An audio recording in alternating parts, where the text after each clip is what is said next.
आज आपण बघणार आहोत नॉनव्हेजलाही मागे टाकेल अशी चमचमीत मटार खिम्याची एकदम सोपी आणि युनिक रेसिपी। मस्त गरमागरम चपाती, फुलके, पावाबरोबर तुम्ही ही खाऊ शकता। त्यामुळे रेसिपी शेवटपर्यंत नक्की बघा।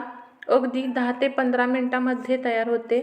सध्या हिवाळा चालू आहे आणि हिवाळ्याच्या दिवसात असा मस्त ताजा टवटवीत चांगल्या क्वालिटीचा मटार मिळतो। त्यामुळे ही मटारची भाजी तुम्ही नक्की ट्राय करा आणि जर आवडली तर एक लाईक नक्की करा। चॅनल सबस्क्राईब केलं नसेल तर चॅनल सबस्क्राईब करून बाजूची बेल घंटा नक्की क्लिक करा। सर्वात आधी इथे मी हिरवे मटार सोलून घेतलेले आहेत। एका मिक्सरच्या भांड्यामध्ये आपणाला हे ताजे मटार वाटून घ्यायचे आहेत। वाटत असताना लक्षात ठेवायचं आहे पाणी घालायचं नाही आणि फाईन पेस्टही तयार करायची नाही। जाडसर असेच वाटायचे आहेत। थोडे मटारचे दाणे राहिले पाहिजेत अशा पद्धतीने वाटायचे। आता खिमा बनवण्यासाठी इथे मी 2 कांदे बारीक चिरून घेतलेले आहेत। तुम्ही चॉपरलाही चॉप करून घेऊ शकता, आपणाला पेस्ट बनवायची नाहीये। 2 टोमॅटो बारीक चिरून घेतलेले आहेत। 8 ते 10 लसूण पाकळ्याही बारीक चिरून घेतलेल्या आहेत। 1 चमचा आलं लसूण पेस्टही घेतलेली आहे। सोबतच 4 ते 5 काजू आणि 1 चमचा पांढरे तीळ घ्यायचे आणि त्याची अशी फाईन पेस्ट तयार करून घेतलेली आहे।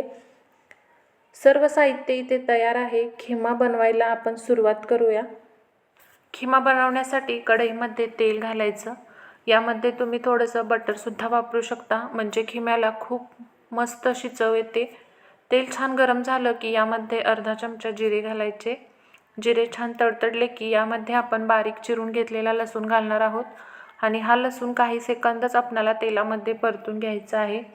आणि लगेचच आपल्याला यामध्ये बारीक चिरलेला कांदा घालायचा आहे।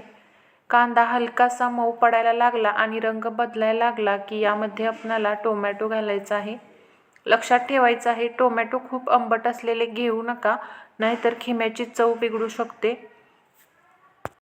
यामध्ये किंचितसं मीठ घालायचं आहे। मीठ घातल्यामुळे काय होईल तर कांदा आणि टोमॅटो लवकर मऊ पडून शिजतील। कांदा टोमॅटो छान असे शिजलेले आहेत, तेलसुद्धा सुटायला लागलेलं आहे।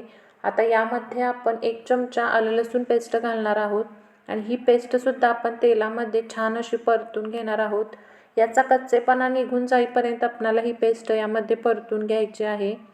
आता यामध्ये आपण जी काजू आणि पांढरे तिळाची पेस्ट केलेली होती ती पेस्ट यामध्ये घालायची आहे आणि ही पेस्ट आपणाला तोपर्यंत परतायची आहे जोपर्यंत तेल सेपरेट होत नाही। इथे तुम्ही बघू शकता याचं छान असं तेलसुद्धा सेपरेट झालेलं आहे। आता यामध्ये मी काय पावडर मसाले घालत आहे। अर्धा चमचा हळद घातलेली आहे, अर्धा चमचा काश्मीरी लाल मिरची पावडर घालायची आहे, 2 चमचे धनेपूड घालायचे आहे, 2 चमचे कोल्हापुरी लाल तिखट घालायचं आहे आणि अर्धा चमचा गरम मसाला घातलेला आहे। हे मसाले अगदी मंद आचेवरती परतून घ्यायचे आहेत। मंद आचेवरती हे सर्व मसाले तेल सुटेपर्यंत परतून घ्यायचे आहेत। आणि आता लगेचच यामध्ये आपण जो मिक्सरला वाटून घेतलेला होता तो मटार घालते आहे आणि छान असा या मसाल्यांमध्ये तो मटार आपल्याला परतून घ्यायचा आहे। मटारसुद्धा आपल्याला फोडणीतच परतायचा आहे, नाहीतर तुम्ही लगेच यामध्ये पाणी घालायची घाई कराल। जेव्हा तुम्हाला कडेने तेल सुटलेले दिसेल ना तेव्हाच तुम्हाला यामध्ये पाणी घालायचं आहे।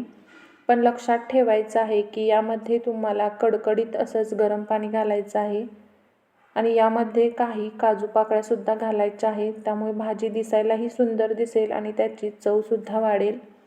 झाकण लावून आपल्याला ही भाजी 5 ते 7 मिनिटं शिजवून घ्यायची आहे। 5 ते 7 मिनिटं झालेली आहे। झाकण आपण ओपन करून पाहूया, भाजी छान अशी शिजलेली आहे।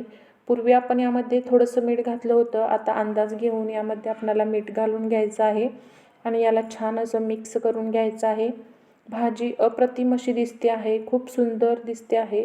दिसायला इतकी सुंदर दिसते, खायलासुद्धा अप्रतिम अशी लागते। लहानांपासून मोठ्यांपर्यंत सगळ्यांनाच आवडणारी ही रेसिपी आहे, त्यामुळे एकदा नक्की ट्राय करा आणि जर आवडली तर कमेंट करून सांगा आणि एक लाईक करायला विसरू नका। चॅनलवर नवीन असाल तर चॅनल सबस्क्राईब करा। चला तर मग भेटूया नवीन रेसिपीसोबत। धन्यवाद।